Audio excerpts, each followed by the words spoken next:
I wanted to go through a few final tips, words of wisdom that I've put together based on my experiences working with students who are applying to universities in the UK.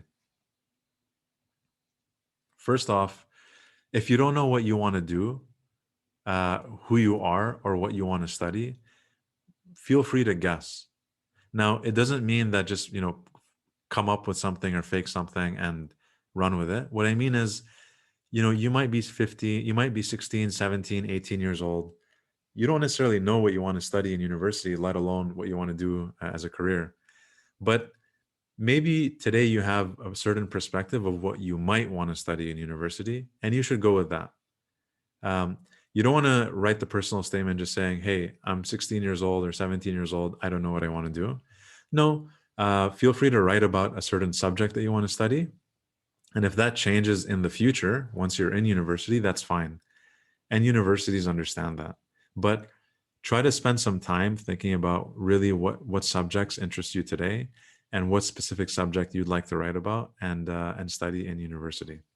Because this exercise of writing a personal statement is as much about convincing the universities to admit you as it is a personal reflection and an opportunity for you to think about what you want to do in university and in your career. Next point is don't underestimate your passions and be authentic.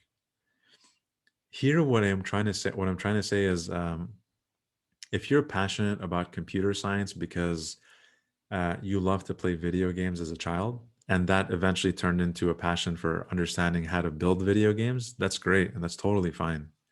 Don't think that universities will look down upon that because you're talking about video games. The fact that it illustrates and demonstrates your passion for computer science is great. So long as it's authentic, then you should definitely write about that. That's just one example. Storytelling is more about the telling than the story.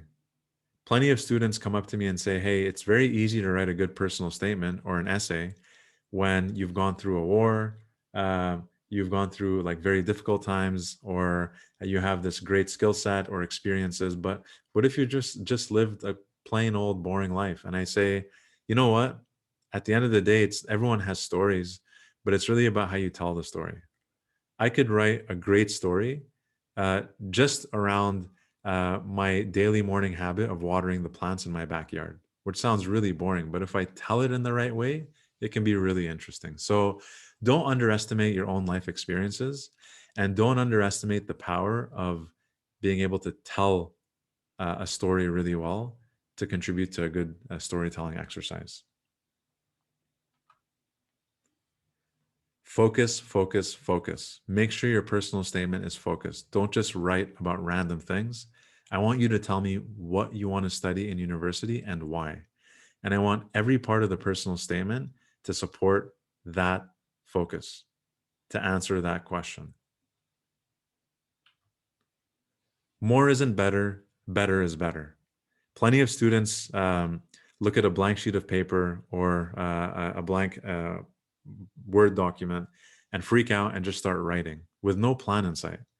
And they think that so long as they can fill up the word count, they're fine. It's not about filling up the word count. It's about having purpose in every letter and word and sentence and paragraph in your personal statement. So don't try to just fill up the blank sheet. Try to really think about what words you want to use and what you're trying to say. So prioritize quality over quantity. Examples help, and so do anecdotes. I've mentioned this before in this session, but examples and anecdotes, short stories, they help to make your arguments and your writing and your personal statement relatable. It helps the readers who are the readers who are the admissions officers and the universities better understand what you're trying to say in your personal statement. Clear writing trumps fancy writing. Again, also mentioned earlier, don't try to use super fancy words or complex sentence structures to prove some sort of a point to the universities. Have clear and concise writing and make sure it's to the point. Don't brag too much in your personal statement. You have the rest of the application to do that. It's fine to talk about your achievements in the personal statement, as we saw with the example personal statement on the stutter essay we looked at before.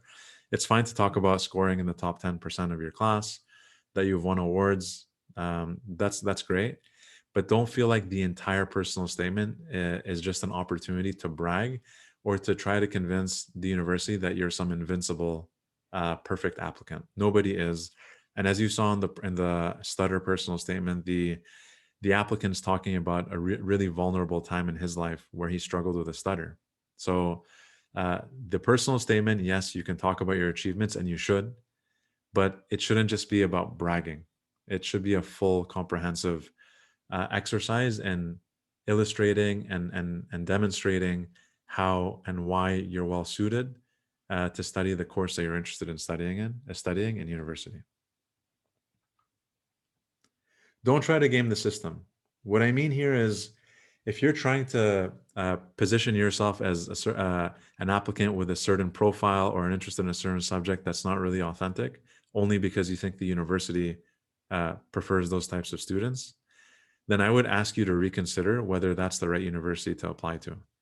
Try to really be authentic about what you want to study and who you want to become, uh, and which university would help you to do that, and therefore which ones to apply to. Finally, I want you to not panic. I want you to be patient, and I want you to trust the process. When you're looking at, again, at that blank sheet of paper or that blank Word document, I don't want you to panic. Okay, there's a structured process that we've gone through that takes you from blank white sheet of paper to a very strong personal statement. It starts again with writing a good thesis answering what you want to study in university and why. And then you build out an outline, which is just a few sentences, a few topic sentences supporting your thesis. The first topic sentence talking about how, talking more about how you developed a passion for the subject of interest. The second topic sentence going into how your academics show why you're suitable for studying that topic or that subject in university. The third topic sentence going into the extracurriculars, your extracurriculars and work experience and how they demonstrate your passion for the subject.